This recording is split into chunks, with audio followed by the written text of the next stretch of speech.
Good morning. Welcome to this special edition of 7 News. It's the last thing Victoria needs right now, but this morning the state is responding to a flood crisis with towns across the state underwater after a ferocious night. This morning emergency services are stretched as they respond to calls for help and rescue.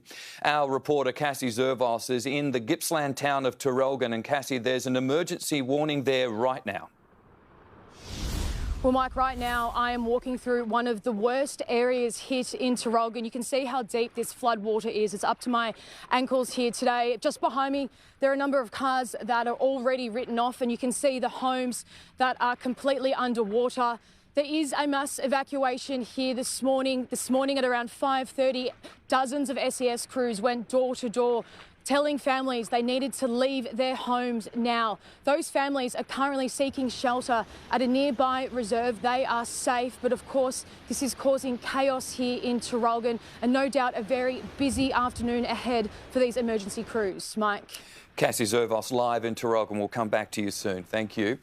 Locals in the Dandenongs are chipping in to look out for each other. Paul Dowsley caught up with an arborist helping clear trees in Olinda. This is Chris and Miranda from Olinda. They are not part of the SES, but they have come out today because it's been a rough night. They've wanted to help. You can hear the roar from these trees still above, which makes it a particularly scary environment and a particularly brave environment for people to come out. I spoke with Chris earlier about what he's been doing to help his community. You're a local to Sassafras? I can't be called a local. I've been in the hills only for 2 years, so... Well, you're a local. You live around here? Live around here, yeah. Why are you out today? Just look after the community. So what's the plan? Plan, just clear as much off as we can. Just make it easier. If more stuff comes down, emergency crews can come through. I'm just the arborist who couldn't get to work in Springvale today, but I found my work up here, so I'm happy to help out the community. So what have you done so far? There's been a few of us further down there, just clearing roads, plucking branches to the sides, cleaning gutters. And just, checking around as well. So it's a pretty special place up here, so it's sort of sad to see it be hit by a storm, but that's life. Describe the night. Describe how bad it was. I think on a few of the local community pages, I think people were just frightened. People were parking in Olinda town, sitting in their cars. How was it for you? For me, just windy. I had my cats with me, so they're all right. My partner was all right with her cat, so just, you kind of just got to brace it, just check the weather and just know that it'll all blow over. So you're doing a great thing, mate. Thank you. Cheers. Paul Dowsley there. Around 200,000 properties are without power. Blake Johnson's in the newsroom. And Blake, the continued bad weather could see power out for days. Especially in the east of the state, Mike, we're seeing strong winds and dangerous conditions, making it near impossible for repair crews to do any work. Here are the latest figures from all of the state's power providers. AusNet, the worst affected, 178,000 customers without power. Powercor, more than 34,000, 10,000 with United Energy. City Power has 1,900 customers offline, and Jemina about 500. All up, that's about 200,000 properties. Fallen trees are causing the most problems. One of AusNet's trucks was damaged at Mount Dandenong last night. Everyone was OK, but it's going to delay some repairs in that area. Energy Safety Victoria says if the power goes out when you're in the middle of something, especially cooking or heating, turn off the appliance immediately. You run the risk of fire when the power eventually comes back on. And if you see fallen power lines, the advice is stay at least 8 metres away from them. Yeah, good advice. Blake Johnson, thank you. Of the worst affected areas is Lilydale in Melbourne's east. Tegan Doling spoke to resident Jackie Warren, who had an extremely close call. Well, we have just travelled through the Yarra Ranges. We know that's one of the worst hit spots, and we've just stopped down the road from Edinburgh College, and we've come up this unsealed road. There's around 36 houses, trees all down along the roads, and I'm here with Jackie Warren. Jackie, we can see a tree on one of your utes here. Run me through last night. What was the storm like? It was just continuous is the only word for it. It just went on and on. Usually we just have gusts, but last night it was just continuous, and all you could hear were just trees falling down. It got to about 2 o'clock in the evening, and we were just lying in bed just hoping that it would stop, but clearly it still hasn't. So we've sustained quite a bit of damage up here. Can you run me through the damage to the ute behind you? It's your son's ute, isn't it? Yeah, that's my son's ute. He's a second-year apprentice, and as you can see, the tree's just gone straight through it. you know, so we're hoping insurance will cover it for him, and it's pretty devastating. He hasn't been able to go to work, and we're just scrambling to get him a work car so he can actually go to work tomorrow. So fingers crossed, yeah. And can you run me through your road out here as well? There's a lot of huge trees down. Can you run me through sort of what that looks like? Yeah, well, we love living here because of the trees, and, you know, it's the main reason why we all live here in this crescent. But nights like this, the road is covered, the power lines are down, the internet's down. To be honest, we're probably the last on the list with the power company, and we have to wait our turn with the SES. So we probably won't even be able to leave our street for 24 hours. Everyone's scrambling for generators because it might be a while till we get power as well. Yeah. And Jackie's story is just one of many that we'll hear throughout the day caused by this wild storm damage. Tegan Doling there. Let's go back to our reporter Cassie Zervos, who is in the Gippsland town of Traralgon. Give us an update, Cassie. Well, Mike, as you can see, the flood water is slowly rising here this morning. There is a mass evacuation for a number of streets here. Anyone who lives in Shakespeare Street, Thompson Street and those surrounding the parkland here have been urged to leave immediately and seek shelter.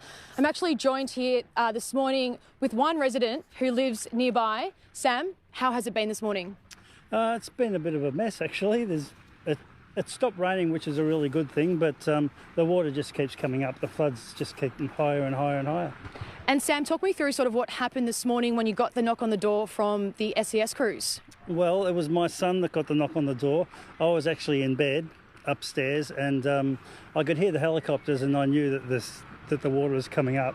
So my son got the knock on the door, and he came up and told me that we need to evacuate. So I was just organising myself to get out of here.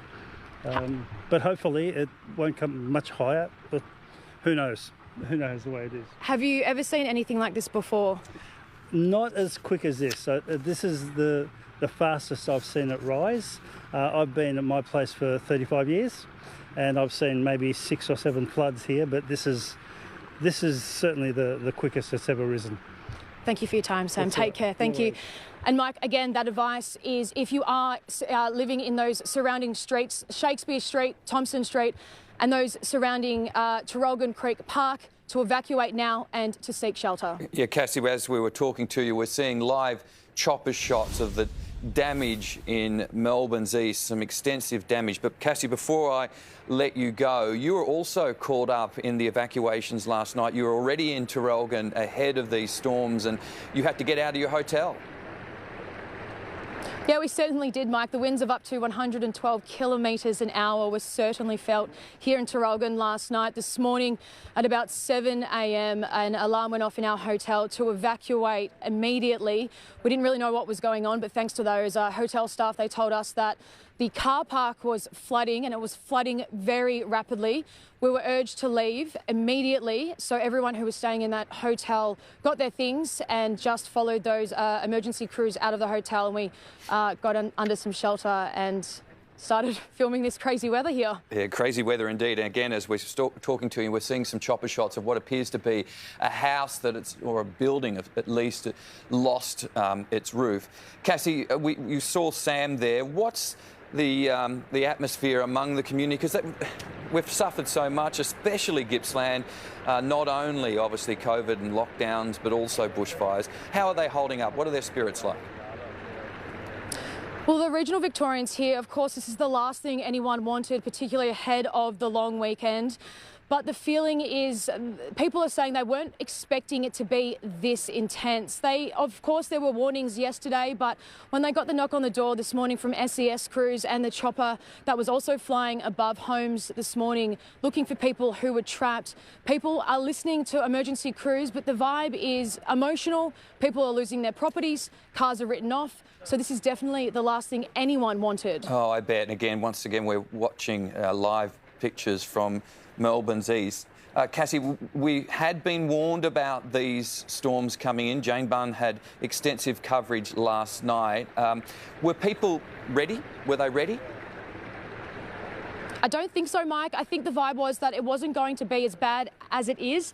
The rain hit incredibly hard from 1 a.m. onwards this morning, and it didn't really stop until now. But There is more believed to be on the way. There's already 50 millimetres of rain has hit Traralgon since yesterday morning. There is the prediction of 100 millimetres. So the people here in town, they're doing the right thing. They're not driving through floodwaters, but there are some elderly people who have had to be assisted from water police, of course, animals and pets as well. So the vibe is a little frustration, a little nerves, but all in all, people are safe and they are seeking shelter. Well, that's the main thing. Cassie Zervos in Traralgon. Good work, thank you. And we'll have Jane Bunn coming up shortly with more on what to expect from the weather. Let's go now to the COVID situation. We've recorded 4 new cases overnight. Jade Vincent joins us. And Jade, they're all from the same household. Yes, Mike, the 4 new cases are from the same household, but investigations are underway into the source. There are no immediate links to any of the current outbreaks, but they were already isolating. Now, Queensland has recorded another new case of coronavirus. That's the husband of the Melbourne woman who tested positive yesterday. The Queensland Health Minister says the couple who entered the Sunshine State on June 5, it appeared to be at the end of their infectious period. But still a lot of anger as Queensland waits to see if any more people test positive. Meanwhile, preparations are underway in Melbourne as businesses get ready to reopen tomorrow. The end of our 4th lockdown is approaching. From midnight tonight, Victorians can leave their home for any reason, but only travel as far as 25 kilometres. There's frustration and confusion about some of the restrictions that remain in place, such as still no visitors in the home, but up to 50 people can get together in a pub. We are expecting to hear more from the state government with a press conference shortly, Mike. Yeah, lots going on around the state. Jade Vincent, thank you. Meteorologist Jane Bunn joins us now. Jane, what's the latest out there? Well, Mike, the heaviest rain is now easing, as we saw with Cassie there, but we still have a bit longer to go with all of those howling winds. Here is the situation as it unfolded overnight. We have rain streaming in from the southeast. There's a low that is down here over New South Wales, and that wraps around and just comes straight into the coast there. As we went through the early hours of the morning, it was very intense through these parts here. We can see it starting to push across to the west. Now, the current radar does show that all of those heavy falls that we had. Let's have a look at those rain totals now. Mount Borbor has picked up 301 millimetres of rain. So that is a huge amount that has fallen there, and unfortunately not as snow as the ski season quickly approaches. Thomson Yarra Divide, 241 millimetres. Girralang, 212. That is south of Traralgon there, and Cornella in there as well. But here are some towns. Stradbroke, 127 millimetres. All of these are up on the ranges, but Warburton also 116. So here is that radar. We can see that it is clearing towards the west as we go through there. So the warning for heavy rain and flash flooding has now been cancelled. That part of the threat has now eased.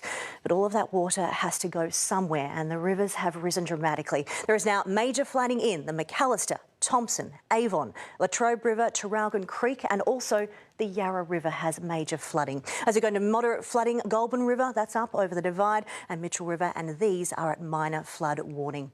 Now, the other part of the threat is the wind. Overnight, we had these huge wind gusts. Hogan Island off the coast, 124 k's an hour. Puckapunyal just up over the ranges there, 119, a huge gust for them. Mount William up the top of the ranges there. Wilson's Prom, 115. Mount Buller and also Kilmore Gap, 104. Now, the warning for damaging winds is still current through these yellow areas here. I'm expecting those winds to ease back early in the afternoon. So the current situation is that rain is clearing westwards. The heaviest falls have now eased. We've still got it over Melbourne. We'll see that into the afternoon, and those winds will be easing in the next couple of hours.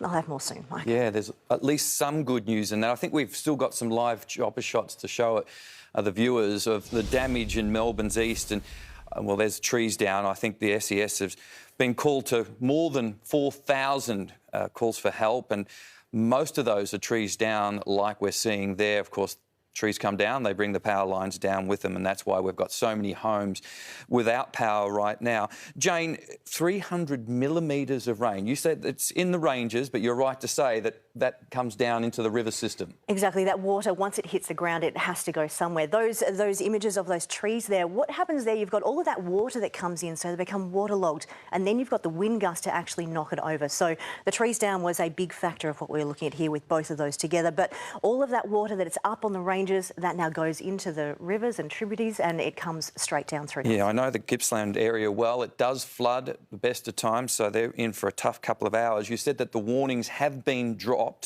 That's some good news. When do you think, I know it's a difficult question, when do you think we could be out of the worst of the weather patterns?